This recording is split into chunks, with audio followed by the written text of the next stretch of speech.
Eh bien, je m'appelle Daniel Tarantola, je suis médecin, je suis né en France, je suis citoyen français et j'ai passé toute ma vie à travailler dans le domaine de la santé publique, soit à l'OMS, l'Organisation mondiale de la santé, soit dans des universités.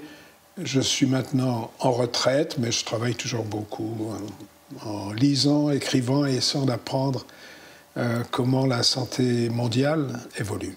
Si nous nous voyons aujourd'hui, c'est parce que la variole a été éradiquée.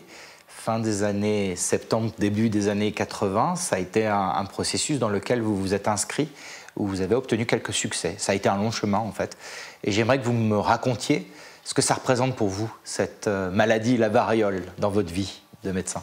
Ça représente véritablement un tournant dans ma vie professionnelle, puisque avant ça, je faisais essentiellement du travail clinique dans des petits hôpitaux, là, au Burkina Faso, qu'on appelait la Haute-Volta à l'époque, l'autre au Bangladesh, dans le nord du Bangladesh, des hôpitaux qui me convainquaient qu'on ne pouvait pas réellement avoir un impact majeur en traitant des malades qui se représentaient tous les 15 jours avec des symptômes identiques, etc., alors que très très peu de choses se passaient dans les zones rurales. Il n'y avait pas de vaccination pratiquement, il n'y avait pas de surveillance épidémiologique de maladies qui pouvaient survenir.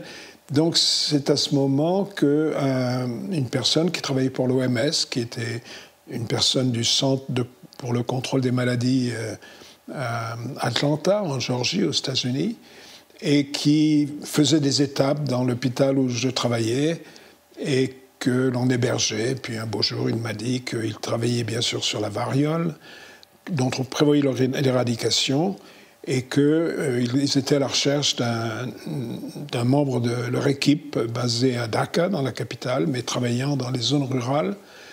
Et puisque moi, je parlais déjà un peu le langage de bengali, beaucoup moins l'anglais en fait, j'étais un candidat de choix qui pouvait se rendre disponible immédiatement.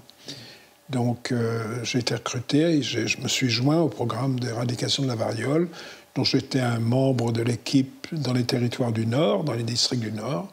Et puis je suis devenu le directeur adjoint de ce programme, et puis quelques années plus tard, le directeur du programme, le chef du programme. Alors si on revient aux origines de la variole, il y a deux documents qu'on va mettre en exergue.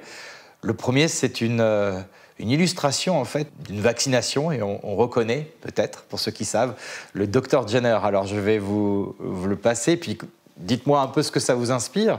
Qui était ce monsieur?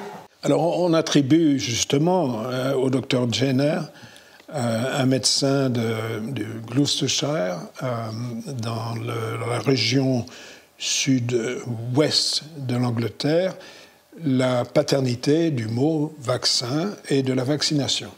En fait, on a un peu gardé dans l'ombre des personnes qui, des années, sinon des dizaines d'années auparavant, avaient remarqué que des vaches qui étaient infectées par un virus que l'on a ensuite appelé le cowpox, donc le pox de la vache, que si les femmes qui treyillaient ces vaches se contaminaient à partir d'une éruption qui se passait très souvent sur le pis de la vache, quand il y avait une arrivée de variole dans la communauté, ces femmes étaient indemnes de variole. Donc les paysans, dont un très connu, Monsieur Jesty, c'était Benjamin Jesty, qui était du Dorset, lui aussi en Angleterre, et qui avait déjà mené une expérimentation à sa façon, en cela que lui, qui avait déjà reçu une infection par le cowpox, supposait ou était très confiant sur le fait qu'il était immun vis-à-vis de la variole. La variole s'approchait de leur communauté, il a donc décidé d'inoculer son épouse et ses deux enfants avec un peu du pus recueilli depuis le pis de la vache. La variole a touché sa communauté très sévèrement, mais ses enfants et son épouse en sont ressortis indemnes, sans avoir été atteints de variole. C'était une expérimentation déjà très, très impressionnante. Jenner, 22 ans après, 1796, développe la même théorie et met en pratique la vaccination, en l'appelant la vaccination, puisque vaca, ça veut dire la vache, et c'est donc tiré de la vache, d'une infection de la vache. Et sa première expérimentation chez l'humain, à un moment où l'éthique n'avait pas vraiment le sens qu'elle a aujourd'hui, a inoculé un peu du pus de la vache à un enfant qui était le fils de 9 ans de son jardinier, qui s'appelait James Phipps, et qui a été donc inoculé avant une épidémie de variole. Il en est sorti indemne. Jenner a poussé son expérience en vaccinant d'autres enfants et en les exposant volontairement, délibérément, à des cas de variole, et ces cas non plus ne sont pas infectés. Donc il y avait une preuve là qui serait absolument contraire à l'éthique d'aujourd'hui. Mais la preuve était faite que le vaccin, à partir de la maladie de la vache, pouvait protéger l'humain, contre la variole réelle. Parlez-moi des antivax, parce qu'on a un document là qui est assez fabuleux. C'est une caricature en fait de ce même Dr Jenner, ou du moins du processus de vaccination, et on voit les conséquences clairement spectaculaires sur les patients. On peut les retrouver aujourd'hui probablement sur Internet et sur les réseaux sociaux. Il y a eu un mouvement social, mais aussi un mouvement au sein des sommités scientifiques et médicales qui s'opposait à l'idée que l'inoculation d'un produit d'origine animale chez l'humain était une aberration, était non seulement une erreur médicale, mais aussi tout à fait désavouable sur le plan religieux. Et donc, les premières personnes qui ont pratiqué cette inoculation depuis le pied de la vache vers l'homme, telles que Benjamin Jesse, ont été vraiment, ont subi l'opprobre de leur propre communauté. Ils ont été accusés de toutes sortes de péchés, de blasphèmes et de malfaçons, de malpractices, déjà à l'époque. Jenner a subi le même sort.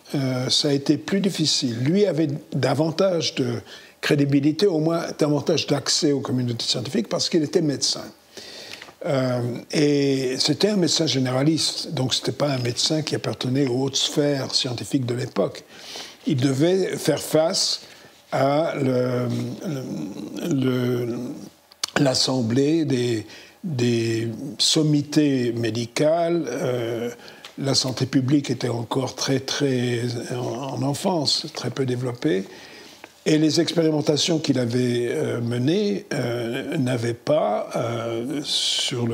du point de vue du comité médical qui jugeait de son travail, n'avaient pas la qualité scientifique qui était requise. En fait, il ne savait pas trop quelle devrait être la qualité scientifique pour confirmer la validité d'un vaccin. On le sait aujourd'hui, mais malgré ça, c'est mis au défi. C'était les anti-vax de l'époque qui avaient exprimé leur désaccord, et il fallait aussi convaincre la communauté des médecins. Tout à fait. Et donc, c'était le cas parce que les personnes étaient peu éduquées sur le plan médical, parce qu'il y avait donc ces croyances religieuses profondes. Il a fallu que des personnes de la noblesse acceptent la vaccination pour que finalement ça se propage dans la communauté. Mais il a fallu quand même attendre presque 50 ans, 60 ans pour que le vaccin soit utilisé à une échelle au moins locale ou nationale. Et donc, Jenner, dans ses écrits, avait déjà prédit que ce vaccin avait toutes les caractéristiques qui permettraient d'éradiquer la maladie. Donc il avait cette vision à très long terme, puisqu'il a fallu 2 siècles entre le travail de Jenner et la mise en route d'un programme mondial de vaccination contre la variole. Merci beaucoup, Daniel Tarantola.